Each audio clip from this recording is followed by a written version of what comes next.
भगवा क्रांति केवल और केवल खून से रंगी हुई क्रांति है। जहाँ ममता नहीं है, जहाँ समता नहीं है, जहाँ न्याय नहीं है, जहाँ बड़ व्यवस्था है, जातिवाद है, छुआछूत है, न जाने कितनी बुराइयां हैं। मैं देख रहा हूँ ये जो चिंगारी जो बाबा साहब ने छेड़ी है, जो आंदोलन चलाया है, जिस क्रांति में एक भी बूंद नहीं गिरी है, वो आंदोलन रुक नहीं रहा है, दिन पर दिन बढ़ रहा है।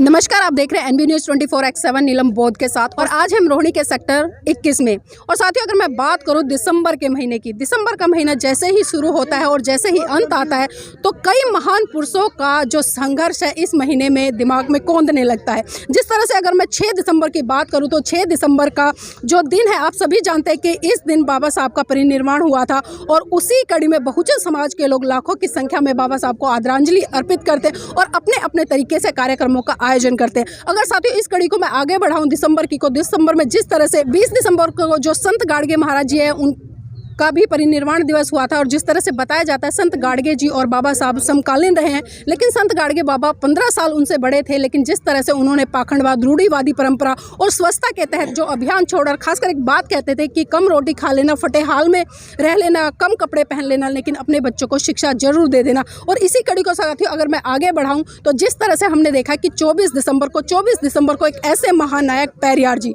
जिन्होंने जूती की नोक से पाखंडवाद को धराशाही किया, उनका भी परिनिर्वाण दिवस आता है। और साथियों अगर मैं बात करूं आज के दिन की, आज 25 दिसंबर है और 25 दिसंबर को परम पूज्य बाबा साहब ने सन 1927 में एक ऐसे हिंदू धर्म ग्रंथ को जलाया था जिसके बाद इस देश में हाहाकार मच गया था और बहुत बड़े स्तर पर उन लोगों की भावनाएं आहत हो गई थी। तो इसी पर चर्चा करने के लिए आज मेरे साथ में कुछ साथी हैं, उनसे भी चर्चा करेंगे। सर, नाम क्या है? संतोष कुमार गौतम।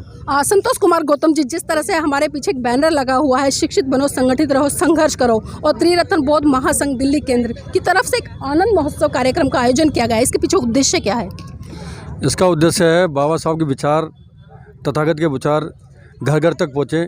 इसीलिए आज इस प्रोग्राम के अंदर दुनिया भर के बच्चों में कंपटीशन हुआ, तरह तरह के, और काफ़ी सारी महिलाओं में कंपटीशन हुए और युवाओं का कंपटीशन हुआ।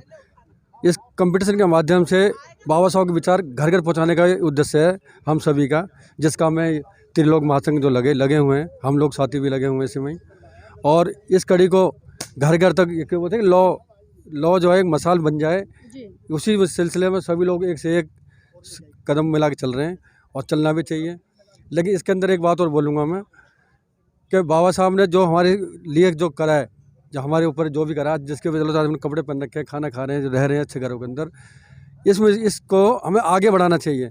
आगे बढ़ाने के लिए हमें प्रत्येक घर जोड़ना चाहिए, प्रत्येक घरों के अंदर हमें जाना चाहिए, समझाना चाहिए बुद्ध के बारे में, और उनकी जो आर्थिक जो आज की जो ज़रूरतें हैं, उन ज़रूरतों को घर घर तक हम जब तक नहीं पहुँचाएँगे तो मैं समझता हूँ कि हमारा समाज जो है एकत्रित होने वाला नहीं है। आज की मौजूदा स्थिति है, जो हमारे समाज में जो ज़रूरत की चीज़ है वो कैसे पहुँच पाएंगी।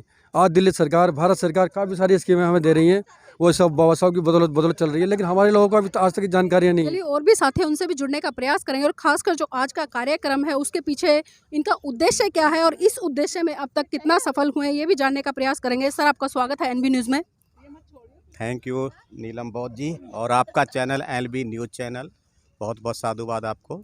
सर, जानना चाहूँगी क्योंकि अभी मैंने एक सवाल किया था, जिस तरह से हम जान पा रहे हैं आज ही आपका 7वां वार्षिक कार्यक्रम है जो कि आनंद महोत्सव के रूप में मनाया जा रहा है।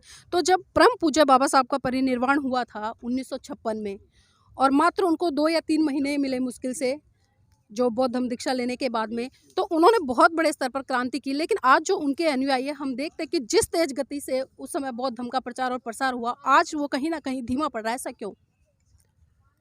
सच बात तो ये है, जब राजा न्यायी होता है तो प्रजा भी न्यायी हो जाती है, और जब राजा न्यायी नहीं होता तो उसका असर प्रजा पर भी जाता है। लेकिन फिर भी हमारा मूवमेंट बेशक धीमा हुआ है लेकिन कमज़ोर नहीं पड़ा है। मैं देख रहा हूँ ये जो चिंगारी जो बाबा साहब ने छेड़ी है, जो आंदोलन चलाया है, जिस क्रांति में एक भी बूंद नहीं गिरी है, वो आंदोलन रुक नहीं रहा है, दिन पर दिन बढ़ रहा है। सर आज मनुस्मृति दहन भी पूरे देश में हम देखें कि तमाम बहुजन संगठन उसको बहुत बड़े स्तर पर आयोजित करें, लेकिन आपने कोई ऐसा कार्यक्रम नहीं किया। इसके पीछे आखिर बेसिक उद्देश्य क्या है? हम उसी कार्यक्रम को सकारात्मक वे में लेते हैं।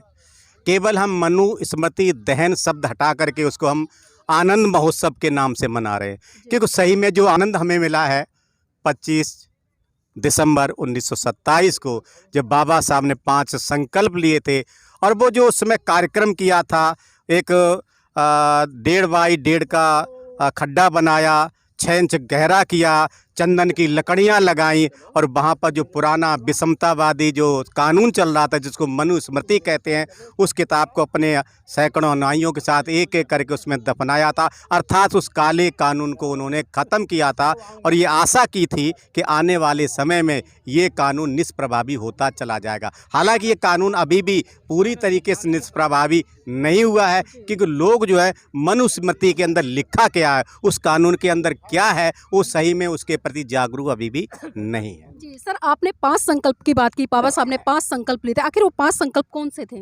यस, उसमें पहला ही संकल्प था कि मैं जो अछूतपन है उसको मिटाने का पूरा प्रयास करूंगा, शिक्षा के प्रति मैं और जागरूक बनाने का प्रयास करूंगा, और जो हमारे समाज में रूढ़िवादियां हैं, पाखंडवाद है, उसको मिटाने का प्रयास करूंगा। मैं जो हमारे भारत में आज भी जाति के नाम पर, वर्ण के नाम पर जो अन्याय हो रहा है, बलात्कार हो रहे हैं, उनको मैं मिटाने का प्रयास करूंगा। और मैं समता, स्वतंत्रता, न्याय पर आधारित जो धर्म है, जो भगवान बुद्ध ने दिया है, जो हमारा देसी है, विदेशी नहीं, उसी को प्रस्थापित करने का मैं पूरा प्रयास करूंगा। सर एक बात और जानना चाहूँ, क्योंकि अक्सर कहीं ना कहीं एक मुद्दा खड़ा होता है, बहुत सारे जो धार्मिक संगठन बने हुए, खासकर मैं बौद्ध धर्म की बात कर रही हूँ, तो हम देखते हैं जब वो लोग वेशभूषा की बात आती है तो उसमें बहुत बड़े स्तर पर परिवर्तन करते हैं, क्योंकि वो ये कहते नजर आते हैं कि हमारी वेशभूषा ही हमारी पहचान कराती है। जिस तरह से अगर एक मुस्लिम टोपी पहनकर निकलता है, एक सिख पगड़ी बांध कर निकलता है, तो दूर से ही व्यक्ति पहचान लेता है। लेकिन आपके संगठन में हम देख रहे हैं कि जिस तरह से अगर हम एक महिला को देखें, उसकी मांग में सिंदूर होता है, माथे पर बिंदी होती है, मंगलसूत्र होता है, हाथों में चूड़ियाँ होती है, जिनको कि बाबा साहब ने गुलामी का प्रतीक कहा, लेकिन इन चीज़ों से आप बाहर क्यों नहीं निकाल पा रहे हैं? नीलम जी, हजारों साल का जो पाखंड है, हजारों साल की जो परंपराएं हैं, उनको हम इतनी जल्दी नहीं निकाल सकते। हमारा मेन मकसद मन परिवर्तन का होना चाहिए, बाहरी निशानियों से कोई लेना देना नहीं है। अगर हमारा मन परिवर्तन हो जाएगा तो फिर धीरे धीरे जो बाहरी निशानियां हैं, जैसे आपने बताया सिंदूर है, अंगूठी है, छल्ले हैं, जो भी है, ये सब ना अपने आप धीरे धीरे बदल जाएंगे, क्योंकि हमारा मन परिवर्तन हो जाएगा। लेकिन सर पहचान तो बाह्य आवरण से होती है ना? हाँ, यस, ये बात सत्य है। अब बाह्य आवरण हमारा आप देख सकते हैं, नीला कुर्ता है, ये परम पूज्य करुणा के बोधिसत्व बाबा साहब डॉक्टर भीमराव अंबेडकर की देन है। ये जो नीला रंग है, ये विशालता का प्रतीक है, और हमारा जो संघ है लगभग 65 देशों में विकसित हो रहा है, और जो समता, स्वतंत्रता, बंधुता और भाईचारे की भावना को बढ़ाने का प्रयास कर रहा है। आगे आने वाले समय में धीरे धीरे हम इस पर भी प्रयास करेंगे, जो आपने अभी मुद्दा छेड़ा है। सर जाते जाते एक आखिरी सवाल लेना चाहूँगी, भगवा क्रांति और नीली क्रांति दोनों में कितना बड़ा फर्क है, और दोनों कौन सी संस्कृति के परिचायक है? भगवा क्रांति केवल और केवल खून से रंगी हुई क्रांति है, जहाँ ममता नहीं है, जहाँ समता नहीं है, जहाँ न्याय नहीं है, जहाँ बड़ व्यवस्था है, जातिवाद है, छुआछूत है, न जाने कितनी बुराइयां हैं। लेकिन जो नीली क्रांति है, वो केवल और केवल बगैर खून खराबे की गई क्रांति है, जहाँ समता है, मैत्री है, करुणा है, भाईचारे की भावना है। कहीं भी इस क्रांति में आपको कहीं भी खून खराबा नहीं मिलेगा। जी, बुद्ध ने कौन सी क्रांति की थी सर, ये भी जानना चाहें, क्योंकि हमारे बहुत सारे दर्शक हमेशा सवाल करते हैं, खासकर जब भगवा की बात आती है तो लोग ये कहते हैं कि अगर हम इतिहास के पन्नों में जाकर देखते हैं तो जो भगवा कलर है वो बुद्ध के समय का रहा है।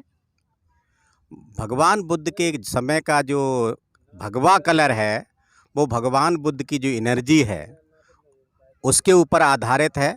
लेकिन आज उस भगवाकरण को जो है दूसरे बेस में पेश किया जाता है, इसलिए जो है हम उसको अभी इस समय कुछ नहीं बता सकते हैं, क्योंकि जब समय के साथ, मैंने पहले ही बता दिया, जब न्यायी राजा होगा तो प्रजा भी न्यायी होगी। आज उसका जो है बहुत ज़्यादा बदलाव किया जा रहा है। आप देख रहे हैं कि आजकल फिल्मों में भी उसका यूज किया जा रहा है।